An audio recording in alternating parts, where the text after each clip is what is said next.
오늘의 말씀은 시편 135편 1절에서 12절의 말씀을 통해서 언제나 하나님 편에 설 수 있는 이유라는 제목으로 말씀을 함께 나눠보길 원합니다.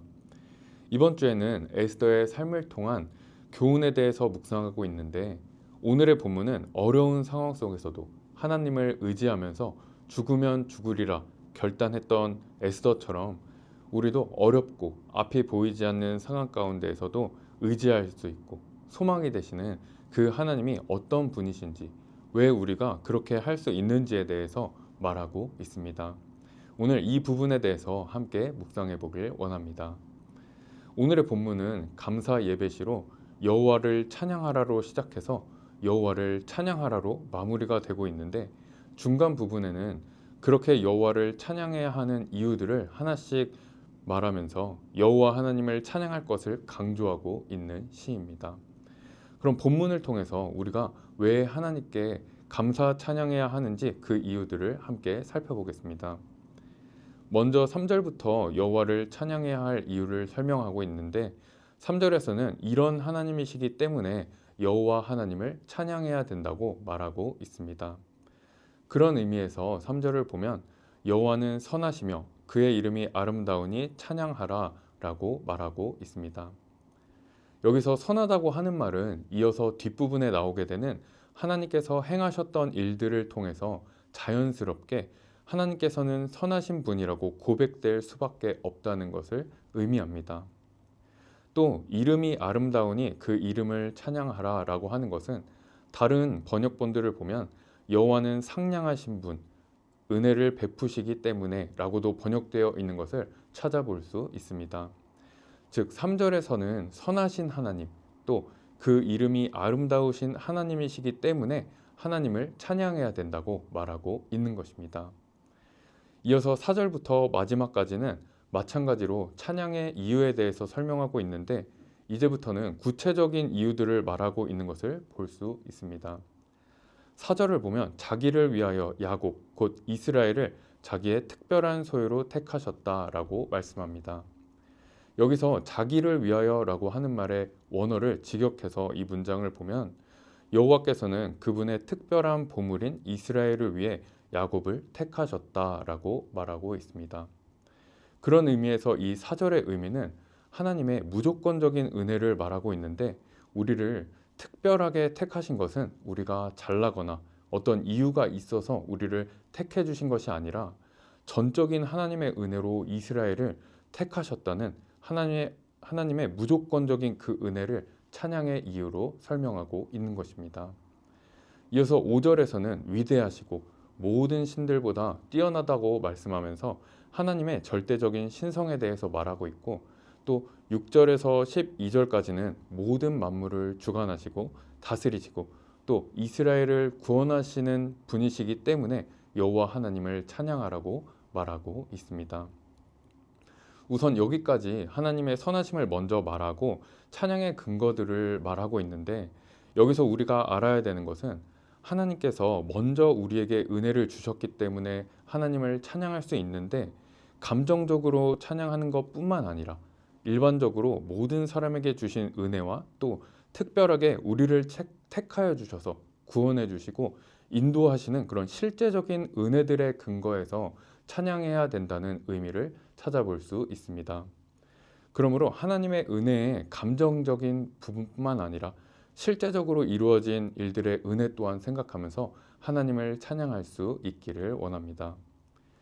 이어서 4절부터 마지막까지는 하나님께서 하신 일들 때문에 여호와 하나님을 찬양해야 된다고 말하고 있는데, 하나님께서 어떤 것을 하셨는지 보면 6절에 여호와께서 그가 기뻐하시는 모든 일을 천지와 바다와 모든 깊은 데서 다 행하셨도다 라고 말씀하면서 이스라엘을 구원하시는 그 과정의 일들을 하신 하나님이시기 때문에 찬양해야 된다고 말하고 있습니다. 여기서 기뻐하시는 모든 일이라는 말은 하나님께서 의도하시는 모든 일이라고도 번역이 되는데, 모든 천지 만물을 주관하시고 많은 나라들을 치시고 또 강한 왕들을 죽이시면서 하나님께서 원하시고 기뻐하시고 의도하신 일은 무엇이었나?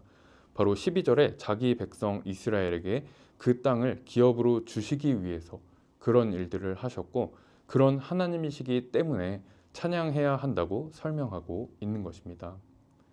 이 내용은 두 가지 의미를 가지고 있는데, 첫 번째로 하나님께서 아브라함에게 가나안 땅을 주시겠다고 약속하시고, 그 약속이 이 땅을 기업으로 주시면서 성취되었다는 것을 보면, 하나님께서 약속하신 것은 반드시 성취된다고 하는 것과, 두 번째로 하나님께서 자기 백성 이스라엘에게 결국 그 땅을 기업으로 주셨는데, 출애굽해서 광야에서 훈련받고 또 가나안 땅에 들어가는 그 과정에서 정말 힘들고 절망스러운 일들도 많이 있었지만, 결국 하나님께서는 선으로 인도하신다는 의미를 발견할 수 있습니다. 이 내용들을 정리해 보면, 보잘것없고 죄뿐인 우리를 택하여 주신 하나님께서 그 은혜를 우리에게 주셨기 때문에 하나님을 찬양할 수 있는데, 그 은혜의 감정적인 이유뿐만 아니라 우리들에게 주시는 실제적인 은혜들이 있기 때문에 하나님을 찬양할 수 있다는 것을 함께 나눴습니다.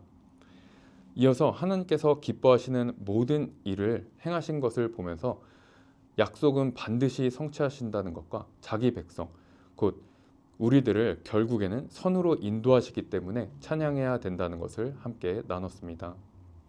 이 본문의 흐름에 따라서 우리에게 적용해 볼 수 있기를 원하는데, 우리들도 이 시편 기자와 마찬가지로 하나님께서 특별하고 실제적인 은혜들을 베푸셨기 때문에 신앙생활을 하고 있습니다. 그런 과정에서 하나님께서 우리에게 베푸신 실제적인 은혜의 경험들이 있는지 기억해보고, 잊고 있었던 실제적인 은혜가 무엇이었는지 다시 한번 생각해 볼 수 있기를 원합니다. 그리고 하나님께서 기뻐하시는 뜻대로 행하신다고 하셨는데, 하나님께서 약속하신 것을 반드시 성취하시고 결국 자기 백성을 선으로 인도하신다는 이 내용은, 이해되지 않는 상황이나 기다림 속에서 내 태도나 기도의 방향을 어떻게 달라지게 할 수 있는지 묵상해 볼 수 있기를 원합니다. 저는 말씀을 묵상하면서 두 가지 말씀이 떠올랐는데, 첫 번째로 시편 105편 19절에 요셉이 여호와의 말씀이 응할 때까지 요셉을 단련시키셨다는 말씀과, 두 번째로 로마서 8장 28절에 좋은 일이나 안 좋은 일이나 하나님께서는 그 모든 것이 합력하여 선을 이루게 하신다는 말씀이 떠올랐습니다. 이것처럼 하나님의 선하신 뜻이 있기 때문에 우리가 에스더처럼 어떤 위기의 순간에도 죽으면 죽으리라 결단하면서 하나님을 의지할 수 있고, 또 하나님 편에 설 수 있도록 담대할 수 있지 않을까 생각해 봅니다.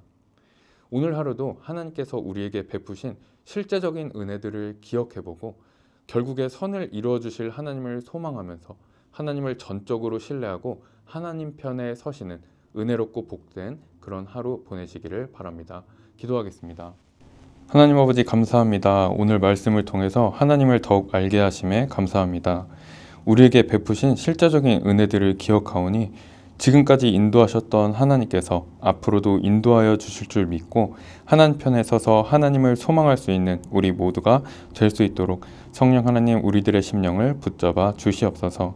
오늘 하루도 모든 상황 가운데에서도 선을 이루시며 역사하고 계시는 하나님 아버지께 모든 영광과 찬송을 올려드리며 존귀하신 예수 그리스도의 이름으로 기도드립니다. 아멘.